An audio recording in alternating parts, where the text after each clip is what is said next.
All right, hello and welcome to this training. As you can see from the title, what we're going to be covering today is how to unlock fourth dimensional thinking. And as you can see from the overview, what we're going to be talking about more specifically is first the overview itself, thinking beyond the visible, the fourth dimension of cognition, operating from a higher order, the review, and then your action items for the day or the next few days. Now, before we get started, if you want to work with me one-on-one, then make sure to book a call from the link in the description. We help entrepreneurs, high performers, and professionals in all different fields basically master every aspect of their life, or the four pillars of life, meaning health, wealth, love, and self. So again, if this interests you, make sure to book a call from the link in the description. If you want this training along with its respective document, then join the free community from the link in the description. And if you want weekly newsletters on how to improve in every aspect of your life, meaning health, wealth, love, and self, then make sure to join the newsletter from the link in the description. With that said, let's get started and talk about thinking beyond the visible. Now, most people think in three dimensions. They see what's in front of them, they process the past, they typically plan for the near future, and then they make decisions based on the information that's immediately available and obvious. It's normal, it's pretty functional, and it's also the ceiling that I think keeps most people stuck in patterns that they can't see their way out of. Now, fourth dimensional thinking is really what happens when you develop the ability to think about your own thinking, to step outside the system you're operating in and see it from above, and then make decisions based on dynamics and trajectories that are invisible to the person who's still inside the three-dimensional frame. Now, there are distinct levels of thinking, and most people operate at the first or second level without ever realizing there are more. And the jump from one level to the next is really one of the most significant cognitive upgrades available to a human being. And each level gives you access to a fundamentally different quality of understanding and decision making. Now, first level thinking is reactive, meaning you respond to what's directly in front of you based on habit, emotion, or obvious logic. And most of your daily decisions are first level decisions, which is fine for basically routine tasks, but completely inadequate for the important choices that shape the direction of your life. First level thinking is automatic, and it requires almost no deliberate effort, which is both its strength and its limitation, where it allows you to move through routine situations very efficiently, but it also means you're making important decisions with the same cognitive depth that you use to choose what to eat for lunch, which, as you can see, doesn't match. And first level thinking only engages with the surface level of any situation, meaning it sees the obvious cause and the obvious effect, but it misses the deeper dynamics, the hidden variables, the second order, third order, fourth order consequences, and so on. And the second and third order consequences often matter more than the obvious ones. Now, second level thinking is analytical, meaning you deliberately think through the implications and the consequences of a decision before making it. And this is where most educated, thoughtful people operate most of the time. And it's a significant upgrade from first level thinking, but it still has a ceiling. Second level thinking is really still fundamentally linear, meaning it follows the same chains of cause and effect in a sequential way. And while it can think several steps ahead and it can't easily see circular dynamics, or emergent properties or systemic patterns that don't follow a straight line. And so second level thinking still operates within the existing frame, meaning it can optimize within a given set of assumptions, but it can't really question the assumptions themselves. And that inability to question the frame is what keeps second level thinkers stuck in situations that no amount of analytical optimization can really fix. Now, third level thinking is systems thinking, in my opinion, meaning you start to see the interconnected web of relationships, feedback loops, and also emergent dynamics that underlie any complex situation. And this is where cognitive capacity takes a real jump, where you stop seeing individual causes and effects and start seeing the system that actually produces them. Now, at the third level, you start seeing patterns across domains, essentially, where the same dynamic that plays out in your relationships, you can now see plays out in your work and also plays out in your relationship with yourself. And recognizing these cross-domain patterns gives you leverage that's impossible to find when you're really looking at each domain in isolation. So insights transfer across domains at this level. And honestly, insights transfer across all domains if you really look for that. Where understanding a feedback loop in your energy management gives you also tools for understanding a feedback loop in your creative process. And that transferability means every insight has multiple applications and your understanding deepens exponentially rather than linearly. And so you start seeing emergent properties, meaning outcomes that arise from the interaction of multiple factors rather than from any single cause. And this understanding of emergence is really what separates genuinely strategic thinking from merely analytical thinking. Now, third level thinking also gives you the ability to see structural constraints, meaning the hidden rules and assumptions that basically shape the situation in ways that most people never really notice. And seeing these constraints is the first step towards actually changing them, which is something that first and second level thinking can never do because they operate within the constraints rather than seeing them from the outside. Now, the structural constraints are invisible to anyone operating below the third level, right? The same way the patterns in your mind are invisible until you journal about them, for example. And making these invisible structures visible is one of the most powerful cognitive capabilities you can actually develop. So until you make the unconscious conscious, it will rule your life and you will call it fate, right? Paraphrasing, but it's very similar to what we're saying here. And once you see these structural constraints, they become choices rather than facts, meaning you can decide to operate within them. You can modify them, or you can transcend them entirely, and then that agency over the rules of the game, rather than just the moves within it, is a fundamentally different kind of power. Now, the jump from third level thinking to fourth dimensional thinking is the biggest jump of all, and it's one that most people never really make. And it requires a specific kind of cognitive development that goes beyond intelligence or education and into the territory of self-awareness, metacognition, and what some people call wisdom. Now, the fourth dimension is the metacognition taken to its deepest level, meaning you're not just thinking about thinking, you're observing the entire apparatus of your cognition from a position that's outside of it, as weird as that sounds. And from that position, you can see biases, you can see assumptions, you can see frames, you can see limitations that are completely invisible from the inside. Now, the observer position is the culmination of consistent inner work, where journaling, pattern recognition, and identity level shifts all develop your capacity to step outside of your own experience and observe it, almost as if you're looking at a video game character. And that capacity is the foundation of fourth dimensional thinking. And that's why internal work is a prerequisite for this level of thinking, because you can't think beyond your own cognitive frame if you've never practiced observing your own cognition. And daily journaling and self-examination is literally one of the practices that you can do to make this level accessible. And accessing the fourth dimension isn't a permanent state that you achieve once and then forget about. It's a capacity that you develop and strengthen, and you have to maintain through practice, where you can shift into fourth dimensional thinking when a situation requires it and then return to normal processing for routine decisions. It's that flexibility that makes it practical rather than, theoretical. Now, the more you practice accessing this level, the easier and faster the shift becomes. And eventually you develop an almost automatic ability to zoom out to the meta level when a situation calls for it. And that automatic meta-awareness is one of the defining characteristics of people who operate at the highest levels of any field. And the fourth dimension becomes more available as your internal clarity increases, which is why having a clean mental operating system is really so important, because a mind full of unexamined patterns and emotional noise simply doesn't have the bandwidth to access this level of cognition. So with that said, let's actually talk about the fourth level or fourth dimension of cognition. So what actually happens when you access the fourth dimension? What does it feel like? What does it give you? And how is it qualitatively different from even the highest level of conventional thinking? Well, I'm going to break it down in concrete terms.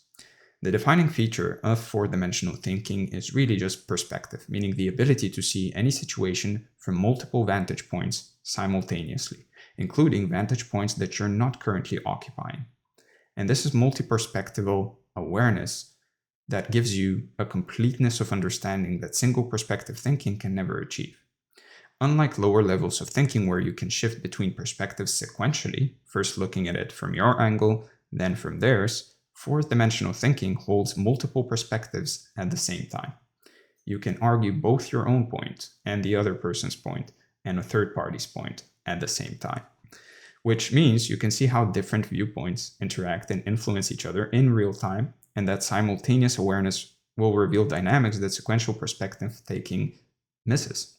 And this simultaneous perspective holding is what allows you to navigate genuine complexity, where situations with many stakeholders or many variables and many interacting forces can only be understood from a position that holds the whole system in view rather than examining each piece in isolation.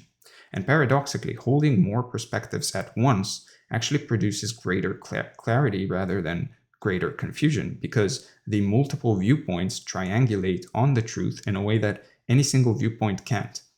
And that triangulated clarity is one of the most distinctive and valuable outputs of fourth dimensional thinking. You basically develop idiosyncratic thinking. And so fourth dimensional thinking also gives you a fundamentally different relationship with time, where instead of being stuck in the present moment, looking forward and backward, you can see the entire trajectory of a situation, past, present, and future, as a single unified pattern. And that temporal perspective allows you to make decisions based on where the trajectory is heading rather than just where things are right now and where you would want them to go. Now, seeing trajectories rather than snapshots means you can anticipate where a pattern is leading long before the outcomes become obvious. And that anticipatory capacity gives you a massive advantage in decision making, where you're acting on tomorrow's reality rather than reacting to today's. And so the temporal perspective also gives you genuine patience, where you can see that the current difficulty is a natural and necessary part of a larger trajectory that leads somewhere good. And that seeing removes the anxiety that comes from interpreting a temporary setback as a permanent problem. Now, the second feature of four-dimensional thinking is a heightened awareness of your own cognitive process, meaning you can observe in real time how your mind is processing a situation, what biases are active, what assumptions are shaping your perception, and what information you might be missing. And that real-time self-awareness is what prevents the cognitive errors that plague lower levels of thinking. At this level, you can actually watch your own biases operate in real time, where you notice yourself gravitating towards a particular interpretation, and you can pause and basically ask whether that interpretation is being shaped by evidence or by a pre-existing frame.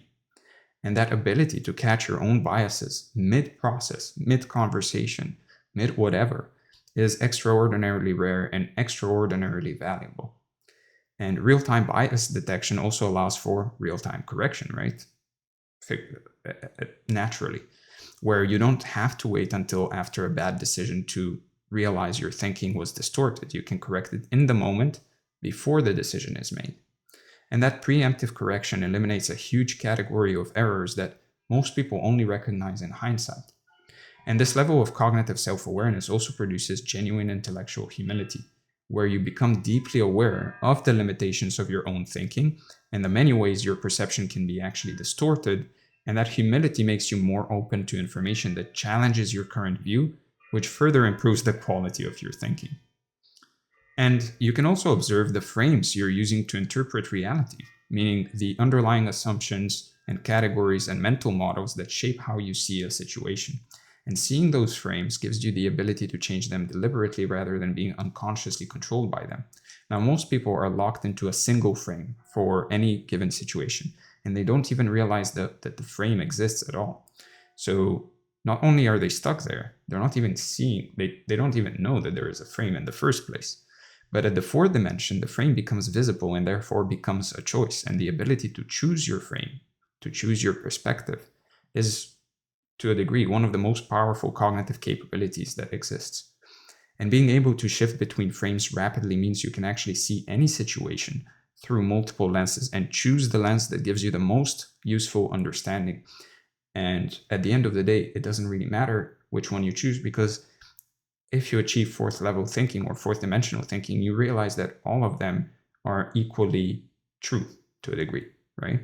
And that cognitive flexibility is really what produces the insight and the creativity that look almost magical to people operating at lower levels. Now, the third feature of fourth dimensional thinking is integration, meaning the ability to hold contradictions, which a lot of people actually don't know how to do. Being able to argue 2 points at the same time, their own point and an opposing point, and understand both. To hold contradictions, to hold paradoxes, to basically be the devil's advocate sometimes, and seemingly incompatible truths without needing to resolve them into a single simple answer. And this integrative capacity is really what allows fourth-dimensional thinkers to navigate the genuine complexity of real life without oversimplifying it.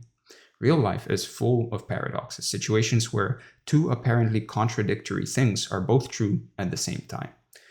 Now, people that don't have access to fourth-dimensional thinking, they don't see that. They don't see that two seemingly contradictory things can be true at the same time. And lower levels of thinking need to resolve the contradiction by picking a side, a lot of the times, which always loses information. When you pick a side, you always lose information. While fourth-dimensional thinking can hold both sides simultaneously and see the deeper truth that contains them both. And so holding paradox produces a richness of understanding that resolution can never achieve, where the answer to many of life's most important questions is actually both, right? Rather than either or. Either or is another kind of fallacy a lot of the times, where it's black and white thinking. It's all or nothing thinking, right? Things don't have to be mutually exclusive. Things can be true at the same time. And the ability to sit with that both without anxiety is, I think, one of the hallmarks of cognitive maturity. And this integrative capacity is deeply practical, where in business, in relationships, and in personal development, the most effective strategies often involve holding two seemingly contradictory priorities simultaneously, like being ambitious and patient, or being disciplined and flexible. And fourth-dimensional thinking makes that dual holding natural. And integration also produces a sense of wholeness in your understanding, where instead of having separate compartmentalized models for different areas of your life, you have a unified understanding that connects everything. And that unified understanding produces decisions that serve all areas of your life rather than optimizing one at the expense of another. So the coherence of the unified understanding means your decisions in one area naturally support your goals in other areas. And that cross-domain coherence is one of the reasons fourth-dimensional thinkers seem to produce results that are disproportionate to their effort, because everything they do is aligned and mutually reinforcing. And paradoxically, the integrated understanding actually produces simpler decisions, where the complexity is in the understanding and the decisions themselves becomes clear and obvious. And that simplicity on the other side of complexity is, I think, one of the most satisfying experiences in cognitive development. So the complexity is typically is in the understanding, and the decisions themselves become very clear and very obvious after some time. Now, operating from a higher order is the next step here, right? How do you actually develop fourth-dimensional thinking and start using it in your daily life? The answer is that you build the foundation through consistent self-awareness work. And the transition to fourth-dimensional thinking is really less about adding a new skill and more about deepening and integrating the skills you've most likely already been practicing. Now, the foundation for fourth-dimensional thinking is built through self-awareness practices. This could be pattern recognition, identity work, perceptual training, and the transition from those practices to genuine fourth-dimensional cognition is a natural extension rather than a separate skill. Now, a journaling practice is, I think, one of the most important foundations here, because it develops the metacognitive capacity that fourth-dimensional thinking requires. And every time you journal about your own patterns or your own reactions and your own frames, you're essentially strengthening the observer muscle that makes the fourth dimension accessible. And deepening the journaling practice specifically towards metacognitive observation, meaning journaling not just about what happened and how you felt, but about how you were thinking and what frames were active and what mental models you were using and what biases might have been active at that time and what assumptions were operating, is the most direct path to developing fourth-dimensional capacity. And asking meta-level questions in your journal, like, what assumption am I making that I haven't examined? Or what would this situation look like from a completely different frame? Or what am I not seeing that I should be looking for? All of that trains your brain to automatically move to the fourth dimension when a situation requires it. Now, contemplative practices like meditation or focused reflection develop the observer awareness that four-dimensional thinking requires as well, where the ability to watch your own thoughts, being caught up in them without being caught up in them, is, I think, the same ability that allows you to watch your own cognitive frames without being trapped in them.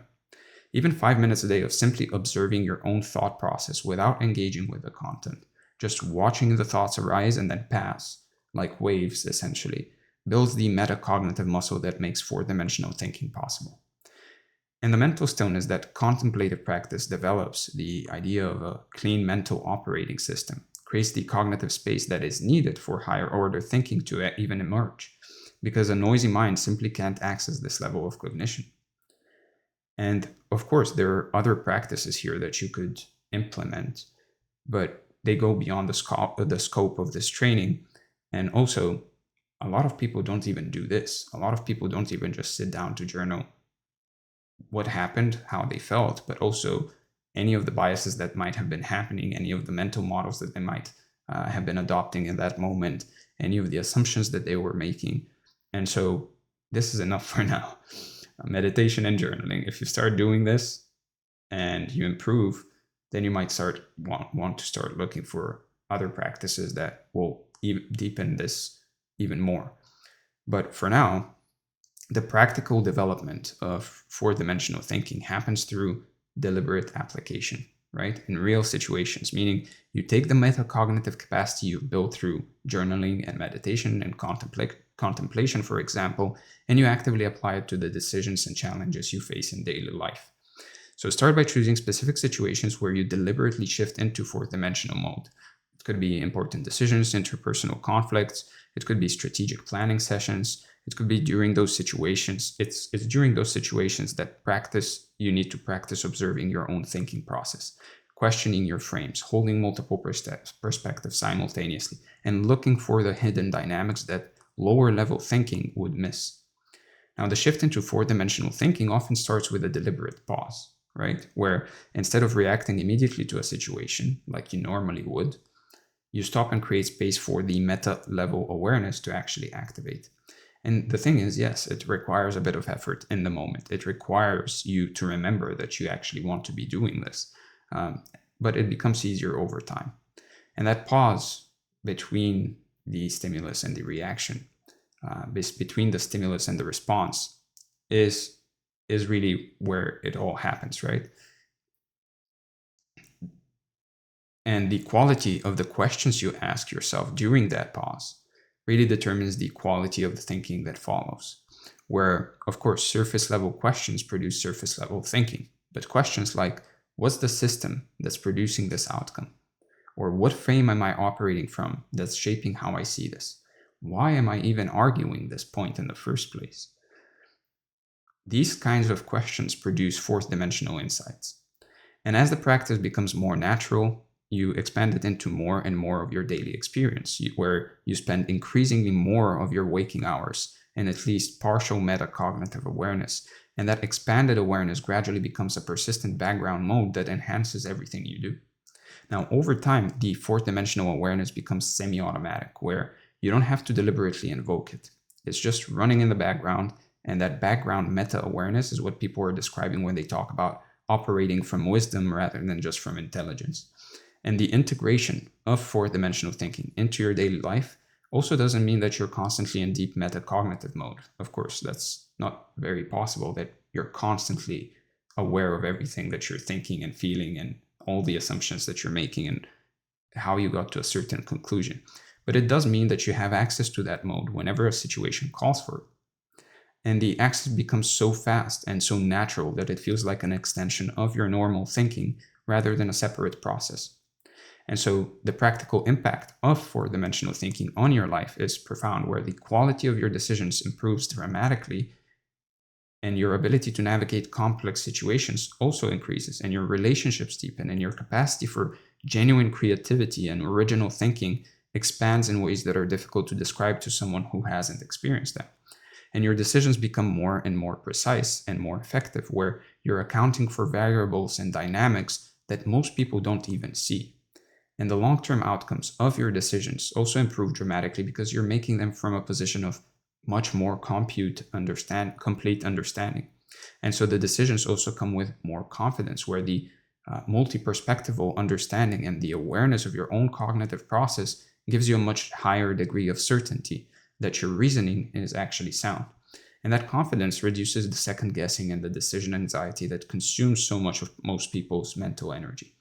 And paradoxically, the decisions also become faster over time rather than slower, right? Where the fourth dimensional awareness actually allows you to rapidly assess a situation.